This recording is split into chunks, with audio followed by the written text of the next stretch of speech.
para ganahan si Mayor. Palakpakan nyo naman ng malakas. At syempre naman may kasama Mayor. Ayan, magandang hapon po, Mayor Vico. Mayor, ang dami rin nanginginig. Kahit ang init-init na po, nanginginig na sila. Para mapag-uwagyan natin itong pangalawang termino. Actually, natutuwa ako eh. Ang dami kong mga kabats. Ayun o, nasa likod. Meron rito sa harap. Meron rito sa harap. Senior na rin po ako. Kaya yung mga kabats ko yan, mamaya, huwag kayo honest, may class picture tayo ha. Magka-class picture tayo, mag-i-elect tayo ng presidente. Ha? Uy, sa senior citizen, 477 million ang nakalaan itong taon na to para sa lahat ng mga ka-senior ko, okay? Palakpakan po natin yung mga benepisyo. Kaya palakpakan natin, Vice Mayor Dodot Jaworski. No? Yung ating congressman, tumutulong hindi? Oh, mahina na naman, dito wala. Tumutulong hindi? Tumutulong, ito ha. Nung pandemic, maraming nawalan ng trabaho. Maraming nagsara ng kumpanya, no? Marami, malaking problema, no? Kaya ang ginawa ni Congressman Roman, kasama ni Vice Dodot, nagbaba ng ayuda para walang magutom sa Pasig. Tama hindi? Kaya palakpakan natin, no? At hindi lang yun, yung tupad. Sino nakapagtupad dito? Taas ang kamay. Ha? Oh, gustong-gusto nyo yung tupad, no? Kunting walis-walis lang, picture-picture, pira na. Kaya palakpakan tayo, ha? Oh. Sa mga may sakit, tumutulong hindi? Tumutulong, no? Kahit 100,000 pa, tinutulungan ni Kong. Sa aking pag-iikot, naikot ko buong distrikto, sabi, ang galing ng congressman. Pagka may sakit, lapitan mo, pero sana wag na, no? Tumutulong talaga, kaya palakpakan natin, ha? At hindi lang yon, sa patay, tumutulong hindi? Oh, minsan nga, wala pa yung patay, nauna pa si Kong dumarating doon, ha? Oh. At hindi lang yon, yung pamaypay nyo na pink, asan na yon? Tingnan ninyo ha, ang daming programa dyan o naipasang batas ang ating congressman na kung saan niliitan na lang yung mga litra para magkasya lahat ng mga batas na ipinasa niya. Kaya palakpakan natin. Sino ang ating congressman? Ang ating vice mayor? Ang ating mayor? Tapos na? Tapos na? Oy, paano naman si ako? Oh, nako, tatawa-tawa kayo. Yung tawa nyo, nakakatakot yan. Yan yung tawa nyo noong 2022, nung natalo kaming dalawa ni Ryan. Iyak kami ng iyak. Ha? Sana hindi na kami iiyak, ha? Bitbitin nyo na kami, ha? Ha? Pwede? O, sana po, both straight na po tayo, Team Giting. Napakatino ng ang ating namumuno, no? Nakikilala na sa buong bansa kasi nga napakatino. Saan pa ba tayo? Gusto naman tayong bumalik sa dati.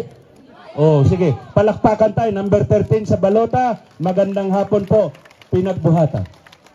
Ayan, maraming salamat, Konsihal Warren Inocencio. Ayan ang Pilipino. Bali, ang trabaho ko po dati, ako po ang chairman na lahat ng SK chairman sa buong Pilipinas. 42,000 SK ang ating pong pinaglikuran. At lahat po ng kabataan, edad 15 to 30, yun po yung ating pinagsilbihan. Diba? May mga 15 to 30 pa ba rito na kabataan natin or mga anak po natin? Diba? Marami pa po. At alam niyo po, no? Nakalimutan ko tuloy sa sabi ko. Meron po ako isang sikreto na gusto ko pong ituro sa ating mga kabataan. Sabihin niyo po, ano? Alam niyo po kasi, ako ay nakatapos ng pag-aaral ng libre. Libre matrikula, libre tirahan, at libre pa rin po, pati pagkain. Diba? So, paano po natin ginawa po yun? Sabihin niyo po, paano? Kasi po ako ay varsity player. Athlete.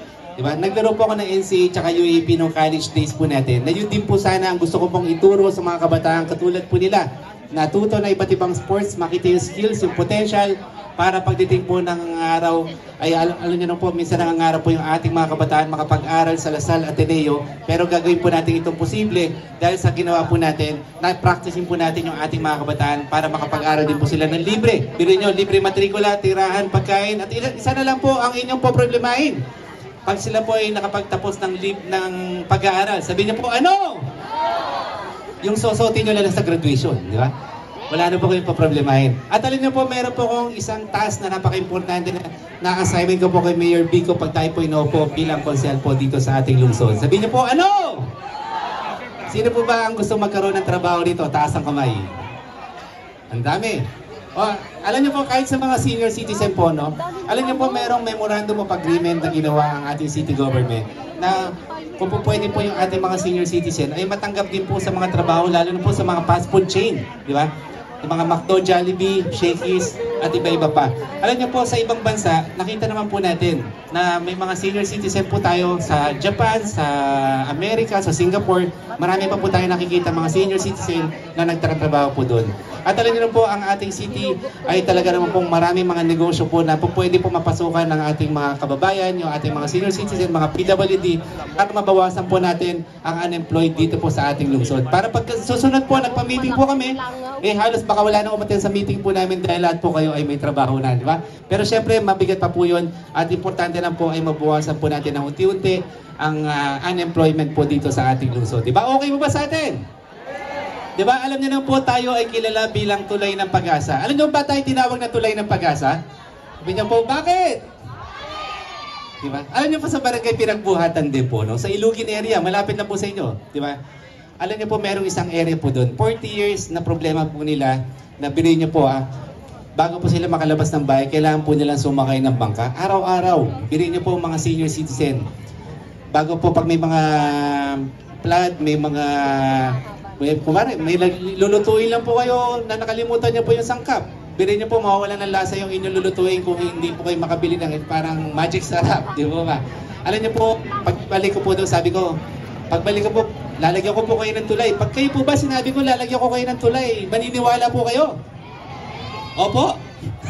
Malaki, ibig sabihin po, malaki ang tiwala po ninyo. Alam niyo po, binalikan ko po in less than 30 days, ulaan po ninyo, ilang oras lang po natin nilagyan ng tulay yung ating mga kababayan po doon. Sabi niyo, ilan? 4 na oras lang po, may tulay na sila. Diba? At diretso blessing na rin po yun. Wala po bang palakpakan doon? Parang hindi kayo naniniwala eh. Diba? So sana po, no, magtiwala lang po kayo sa buong giting ng Pasig. Lalo na po yung tiwalang ibibigay niyo po kay Mayor Vico, kay Vice Mayor Dodot, at kay Kong Roman. Sana po ipamana niyo rin po sa buong grupo ng giting ng Pasig para lahat po ng mga programa, proyekto ng ating lungsod ay sigurado po mabilis po natin maipapatupad. So yun lang po, number 10 sa balota, Yusek Ryan Enriquez, Boat Street, giting ng Pasig po tayo. Thank you po. Ayan, maraming salamat, Konsehal Ryan Enriquez at number 10 po sa balota. Pulang araw, andito na po ang pulang araw. Naglingkod po bilang konsehal at nag-iisang babaita. Di ba? Babaita na alam naman po natin na kailangan po natin yan sa konseho. Alam nyo ho, nakasama ko siya nung ako ho ay iniluklok nyo bilang kapitan. Sa kanila po lahat ako lumapit at nagpaturo kung paano ang tamang proseso ng good governance. Kaya hindi ko na ho pakakahabaan pa. Dahil alam ko po marami po siyang ididetalye para sa kanyang paglilingkod sa giting ng Pasig. Walang iba, palakpakan po natin, Konsehala Angelou De Leon. Pinagbuhatan!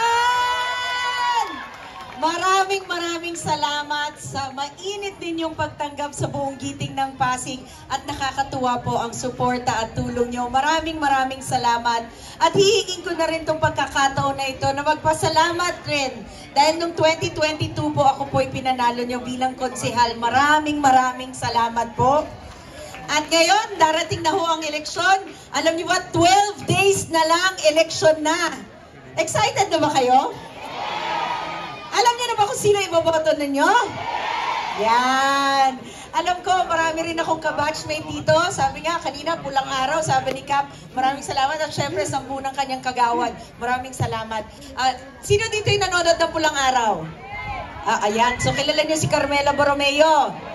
Huwag niyo ako masyadong tawagin Carmela Borromeo. Nananampal ako kaagad. Nakatayo sa likod, hanggang bunsa. Okay lang po kayo? May energy pa po ba tayo? Dito sa kanan. Hanggang sa likod. Yung mga nakatayo sa upper box, ayos na po kayo dyan. Merry Christmas kay Kuya. Christmas na natin. Ay, Kuya! Hindi pa ko dyan eh. Maraming salamat ha. Narinig niyo po kami? Malakas po. Ayun, narinig pala. Tambakan! Tuwasan! Tambakan 1! Tambakan 2! Yan! Beauty ng Pasig! Ang giting ng Pasig. Yun ang sa ubong gaban eh. Kaya rin natin! Leo! Vico! Suga!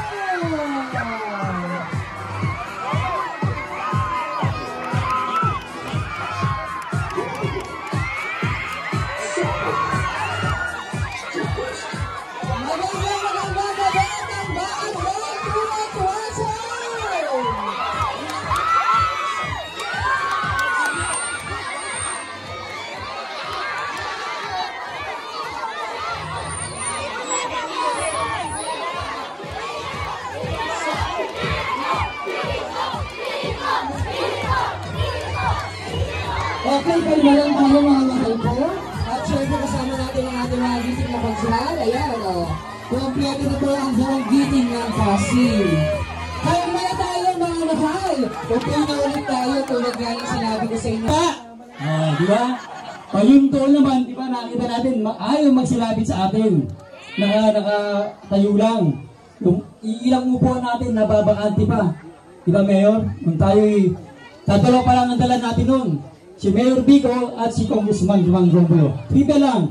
Pero ngayon, nakita nyo, walang takutan. Nandito po lahat ang mga taga-Tambakan. 1, 2, 3. Na nagpapakita lamang na tapos na tayo. Tagumpay na po tayo. Eto na po. Huwag na natin papabayaan pa na may malasakit sa atin. At masipag na Mayor. Walang iba kundi si Mayor Vico Soto. Maraming salamat. Barangay San Miguel, Giselle na Giselle Matayan! Hindi na kaya tayo dito sa kanawa. Okay ba tayo? Mataas ba ang energy natin? Hindi na kayo po. Nasa VIP suites. Okay ba tayo dyan? Yung mga nakatayo sa likod, buwan na po dito tayo. At syempre mga nandito sa kanan, pero nandito pinakamaiingay. Mga bata, teka mga bata. Ano? Ano yan? Grabe. Yung mga nandito na tayo sa likod. Siyempre, hindi rin natin kinakalimutan ng mga nakaupo sa upper box. Maraming salamat po sa inyo. Kay ate. Maraming salamat sa napakainit na pagtanggap sa buong giting ng Pasig. Nakakataba ng puso. Maraming salamat po talaga.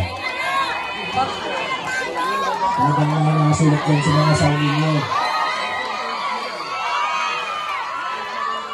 Mayor, andito. Uy! Ayan! Ano isang? Mayor, isang oo mo lang. Iiwan ko. Uy, bad yan natin. Mayor, isang flying kiss mo lang. Vote straight kita. Love you, Mayor. Okay lang flying kiss, wag lang lips-to-lips ha. Di maganda yun. Yung mga nasa likod ko kayo tayo. Nasaan po ba pinakamahiingay dito?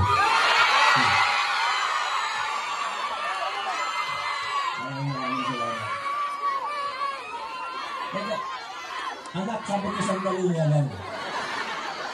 Relax ka lang dyan. Number 1 ka sa puso ko. 1, 4, 3. Maraming salamat ako. Ang layo na natin bilang isang lungsod. Lalo na dito sa Barangay San Miguel. Sa Tambakan, mula sa 1, 2, 3, ang layo na po ng ating narating.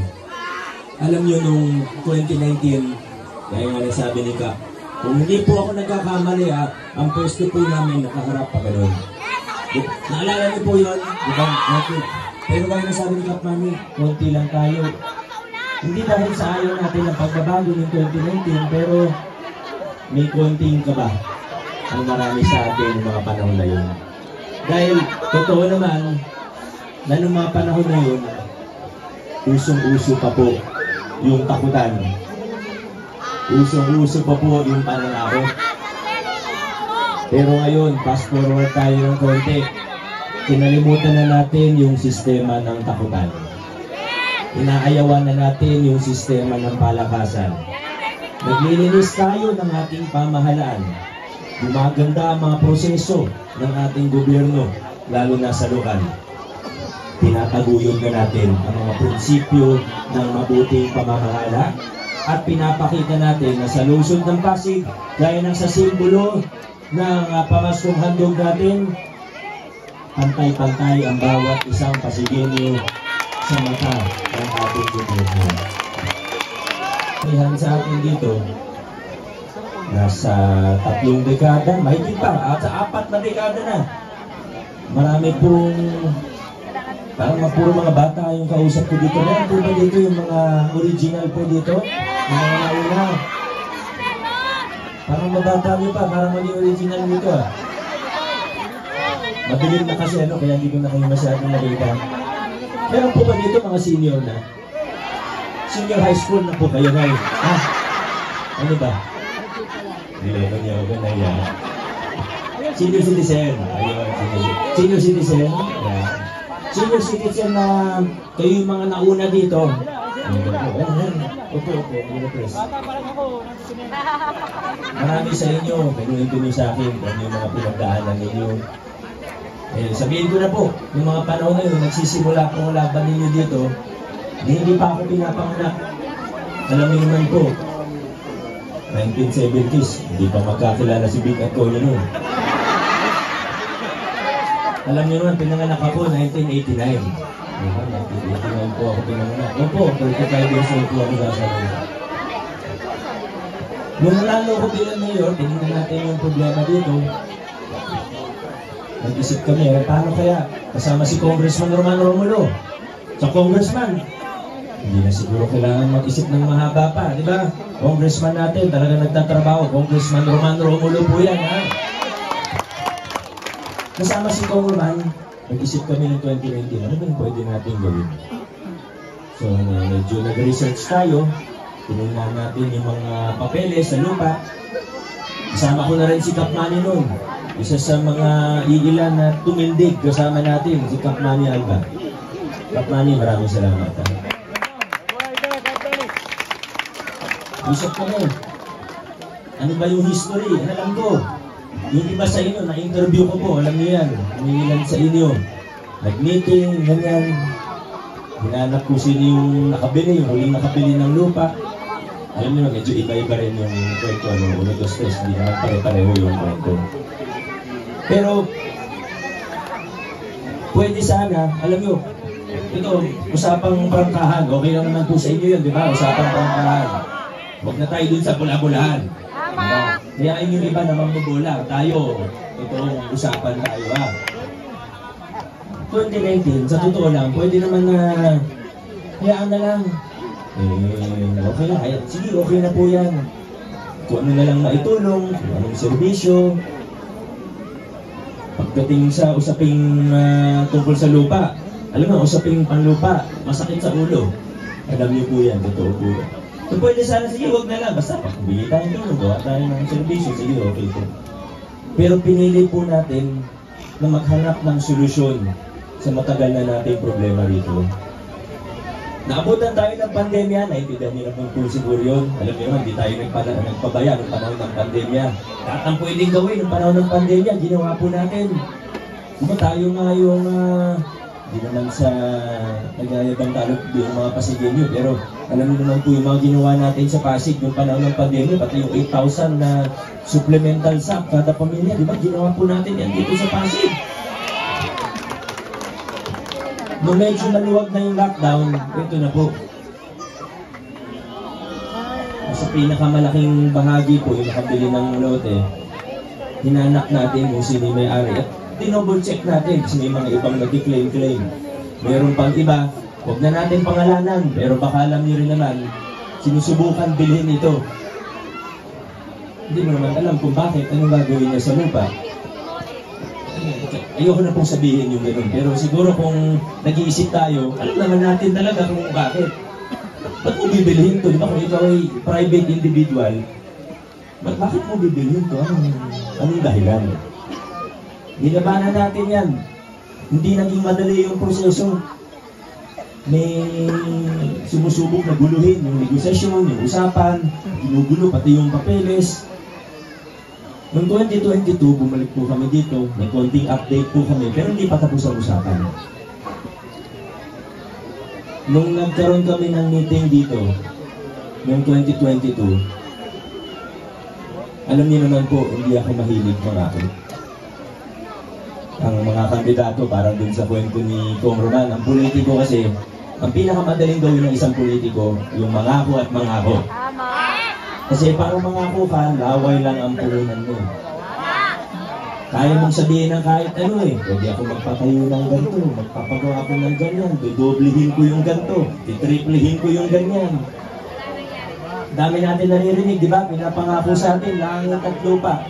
Meron akong naririnig, pinapangako, langit, lupa, pati ibang planeta, pinapangako. Kaya mula 2019, nakilala niyo po ako, hindi ako nangako sa inyo.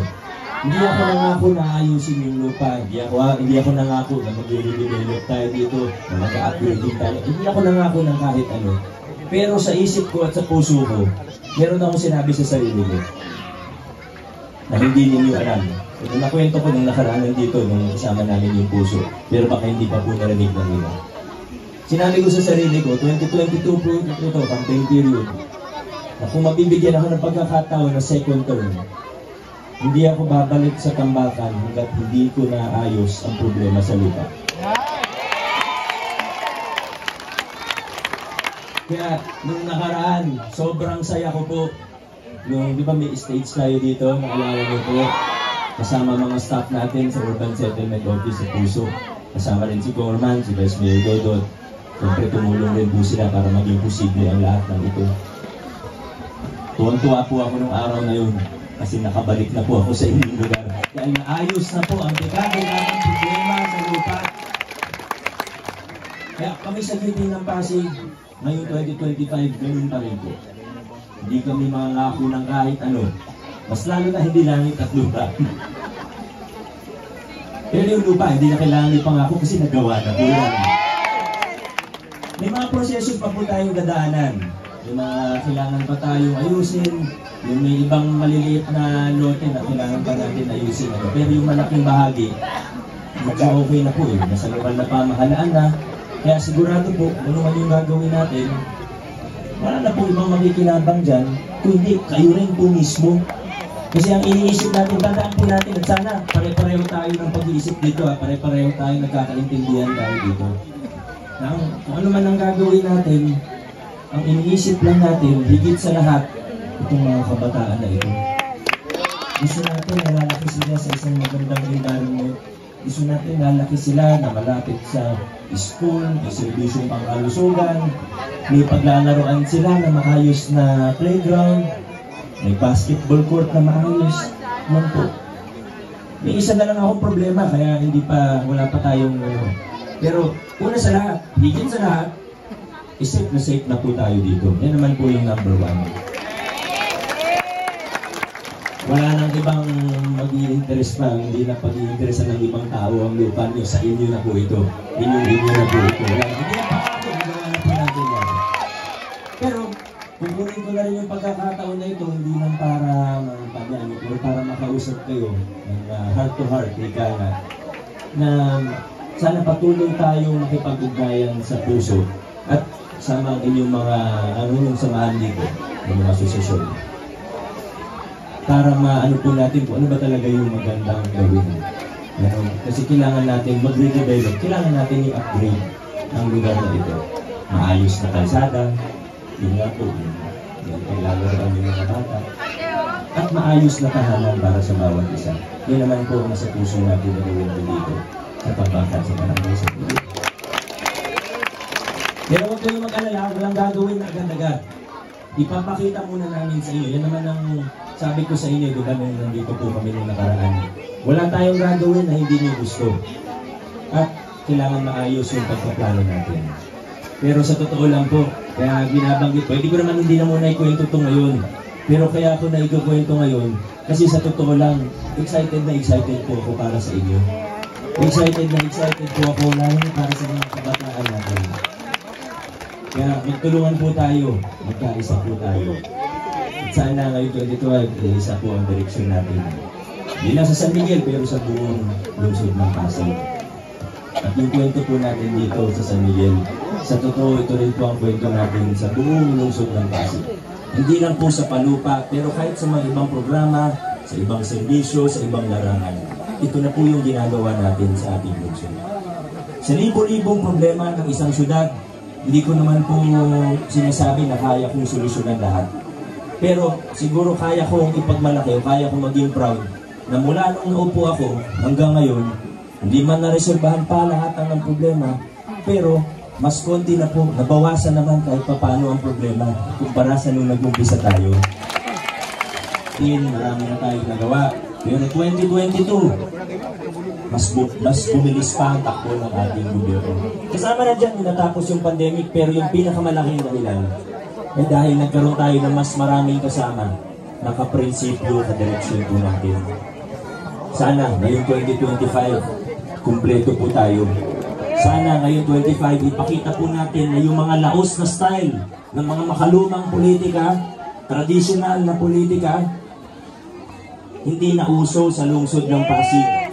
Pakita natin na yung sobra-sobrang paggastos pag-eleksyon, tapos babawiin pagkatapos ng eleksyon, hindi na uso yun sa lungsod ng Pasig. Ipakita natin na yung mga fake news, disinformation, yung grabing paggastos para sa paninira, ipakita natin na hindi na yun uubra sa lungsod ng Pasig. Mga Pasigenyo, ngayong 2025, hindi na po tayo liligo, hindi tayo aatras pabalik sa mga lumang kalakaran na tinapos na natin. Paiigtingin pa natin ang mga pagbabago, itutuloy natin ang mga reforma, at tuloy-tuloy na lalawak ang mga serbisyo ng pamahalaan, gaya sa local senior pension, sa scholarship natin, kasama yung Pag-asa Scholarship Program, social pension para sa persons with disabilities na bedridden, na marami pa pong iba. Sa lungsod ng Pasig, ngayong 2025, hindi po tayo liligo, hindi tayo atras, dire-diretso lang po tayo. Maraming salamat, Barangay San Miguel. Mabuhay ang lungsod ng Pasig. God bless us all. Ayan,